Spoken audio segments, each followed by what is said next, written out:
Yo, what's good everyone? Your boy is back with another Blue Lock video, and today we're talking about the U20 World Cup arc that's coming up. 2 days in the Blue Lock universe, to be more precise. If you're new here, smash that subscribe button because we drop Blue Lock content regularly and you don't want to miss out. But let's get into it. The U20 World Cup arc is coming in the following weeks, and honestly this could either be the most insane arc we've ever seen, or Shidou could fumble the bag harder than England in every major tournament. I've been thinking about what would make this arc legendary, and I've got some ideas that would turn this tournament into pure chaos. So here's my wish list for what needs to happen when Japan faces the world. First up, we need a psychological warfare penalty shootout that makes viewers question their life choices. Picture this: Gagamaru, our feral mountain boy, facing off against some elite international goalkeeper, maybe from Brazil or Argentina, and both of them trying to mentally destroy each other before anyone even touches the ball. The opposing goalkeeper starts doing everything to get into Gagamaru's head: fake movements, trash talk, maybe bringing up how he used to eat raw meat in the mountains. But here's where it gets beautiful. Gagamaru, with his complete disconnection from normal human emotions, just stares at this guy with those dead fish eyes until the keeper starts questioning his own existence. I want the tension so thick that people are sweating just watching.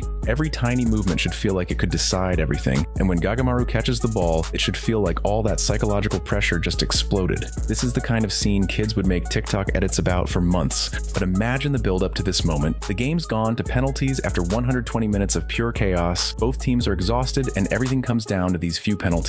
The stadium's dead silent except for the sound of 80,000 people holding their breath. Gagamaru walks up to the spot like he's about to order lunch, completely unbothered by the pressure that's crushing everyone else. The goalkeeper's trying every trick in the book, pointing to different corners, doing little jumps, even trying to time waste by retying his gloves. But Gagamaru's just standing there processing this like a caveman, and in the end, it's so fucking close that Gagamaru has to hold the last ball, or someone small, like Ikiniko, has to take the last penalty. The psychological warfare becomes this weird chess match where one player is playing 4D chess and the other is eating the pieces. Next, Japan needs to face a true one-man army that makes their entire team philosophy look stupid. And here's the genius move: make this player from USA or China, countries that traditionally suck at football. This would be perfect because it shows individual brilliance can come from anywhere. This character should be so ridiculously overpowered that he carries his entire country by himself. I'm talking hat-tricks in almost every game, taking on 5 defenders at once, making his teammates look like they're playing a different sport. He should be everything Blue Lock hates. Instead of destroying teammates to build ego,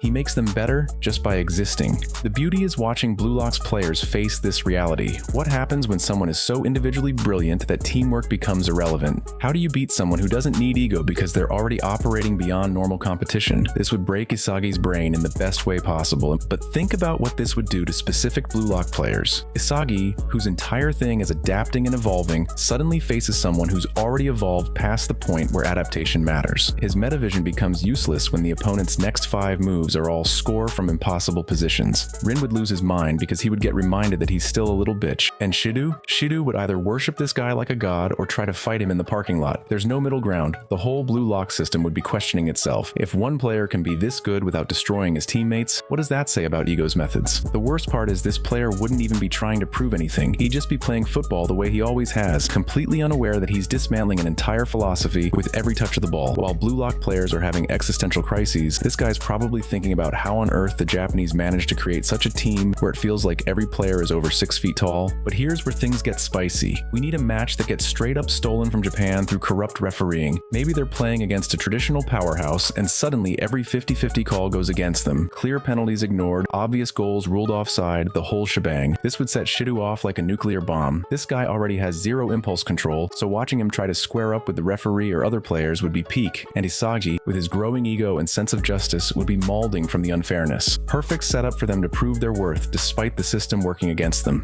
Picture the scene: Japan's dominating the match, creating chances left and right, but nothing's going their way. Bachira gets tackled in the box. No penalty. Isagi scores a beautiful goal, called back for a phantom offside that replays show was completely wrong. The opposing team barely touches the ball, but somehow gets awarded a free kick every time a Blue Lock player breathes on them. The camera would keep cutting to ego in the stands, still looking like a sex predator watching the game calmly and relaxed with every bad call. But here's the thing, this is exactly what Blue Lock was designed for. When the system is rigged against you, when fair play goes out the window, that's when true ego shines through. Some players would crumble under the pressure and injustice. Others would use it as fuel. Baru would probably start playing even more aggressively, daring the referee to call everything. Rin would go into full psychopath mode, trying to score so many goals that the referee can't possibly ignore them all. And Kunigami? Well, since it's the post-wildcard Kunigami, he might just decide that if the game's not going to be fair, he doesn't need to play fair either. The corruption wouldn't just affect the match, it would reveal who these players really are when pushed to their breaking point. Speaking of controversial decisions, we need maximum VAR drama throughout the tournament. Penalties that take 5 minutes to review while players lose their minds on the field. Free kicks that lead to chaos in the box. Yellow and red cards that flip matches upside down. Modern football is full of this stuff, and Blue Lock pushes everything to extremes. These situations would show who keeps their cool under pressure and who completely loses it. Some players thrive in chaos, others crumble. I want to see which Blue Lock characters are which. We also need an opponent so arrogantly disrespectful that he makes Shidou look like a choir boy.